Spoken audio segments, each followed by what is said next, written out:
بسم اللہ الرحمن الرحیم۔ السلام علیکم ورحمۃ اللہ وبرکاتہ۔ آج کا ہمارا موضوع دم کرنے کے متعلق ہے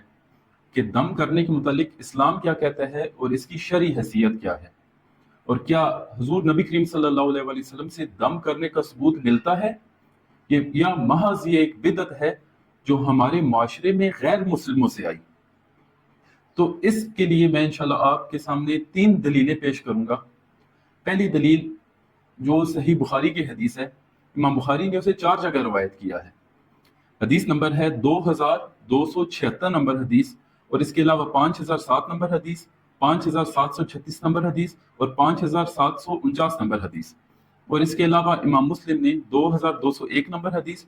سنن ابی داؤد میں 3902 نمبر حدیث، 3418 نمبر حدیث، اور سنن ترمذی میں 2046 نمبر حدیث، سنن ابن ماجہ میں 2156 نمبر حدیث، اور سنن نسائی الکبریٰ میں 10867 نمبر اور 7547 نمبر حدیث۔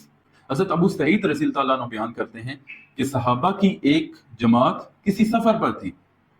یہاں تک کہ وہ عرب کے قبائل میں سے ایک قبیلہ کے پاس پہنچے اور انہوں نے ان سے ضیافت طلب کی، یعنی مہمانی طلب کی،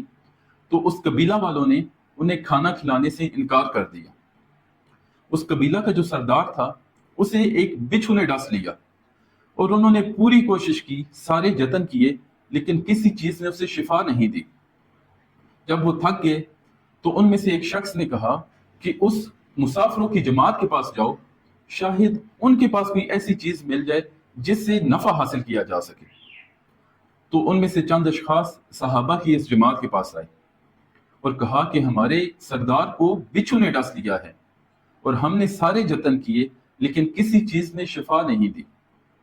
تو کیا آپ کے پاس کوئی ایسی چیز ہے جس سے اسے شفا حاصل ہو جائے؟ تو ایک صحابی بولے، ہاں ہے، بے شک میں دم کرتا ہوں، لیکن اللہ کی قسم ہم نے تم سے مہمانی طلب کی، ہم نے تم سے ضیافت طلب کی اور تم نے ہمیں کھانا کھلانے سے انکار کر دیا۔ میں اس وقت تک دم نہیں کروں گا جب تک تم ہمیں اس کی اجرت نہیں دو گے۔ تو انہوں نے ایک بکریوں کے ریوڑ پر صلح کر لی کہ وہ انہیں بکریوں کا ریوڑ ایز اجرت دیں گے۔ پھر وہ صحابی گئے اور سورہ فاتحہ پڑھ کر دم کیا اور معمولی سی تھوک کی چینٹیں اس پر ڈالی، تو یوں لگا کہ گویا اس کی رسی کھول دی گئی اور وہ اٹھ کر چلنے لگا اور اس کا درد بالکل ختم ہو گیا۔ انہوں نے طے شدہ بکریاں اس صحابہ کی جماعت کو دی۔ ایک صحابی نے کہا کہ چلو اسے آپس میں تقسیم کر لیں، تو وہ صحابی جنہوں نے دم کیا تھا انہوں نے کہا کہ ایسا نہ کرو، یہاں تک کہ ہم حضور نبی کریم صلی اللہ علیہ وآلہ وسلم کی بارگاہ میں پہنچیں اور آپ سے اس کے متعلق دریافت کریں کہ آپ ہمیں کیا حکم فرماتے ہیں۔ تو وہ حضور نبی کریم صلی اللہ علیہ وآلہ وسلم کے پاس گئے اور عرض کی کہ یا رسول اللہ، یہ سارا واقعہ پیش آیا ہے۔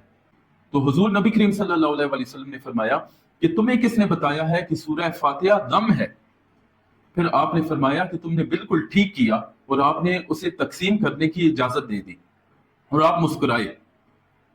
دوسری حدیث یہ بھی صحیح بخاری میں امام بخاری نے روایت کی ہے، 5751 نمبر حدیث، اور سنن ابی داؤد میں 2902 اور ابن ماجہ نے 2529 نمبر پر روایت کیا ہے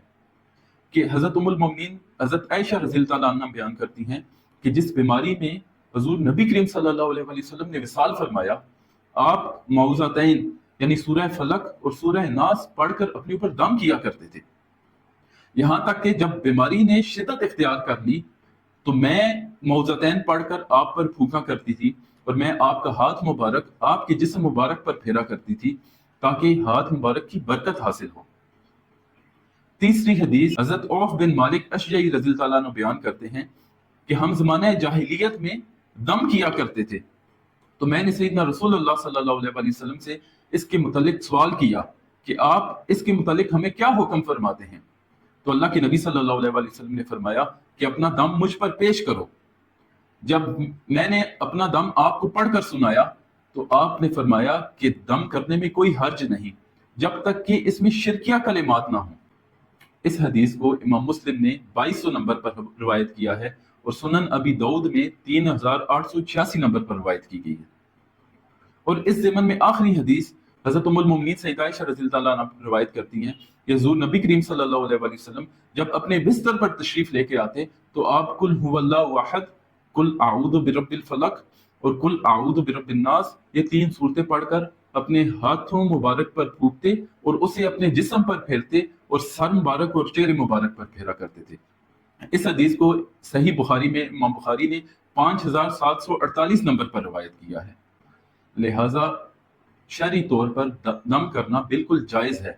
اور اگر قرآن پاک سے دم کیا جائے تو ایک تو اس سے شفا حاصل ہوتی ہے اور دوسرا قرآن پڑھنے کا اجر حاصل ہوتا ہے۔ دعا ہے کہ اللہ رب العزت ہمیں اس دین کی جیسے کہ یہ ہم تک پہنچایا گیا ہے اتباع کرنے کی توفیق عطا فرمائے۔ وآخر دعوانا ان الحمد للہ رب العالمین۔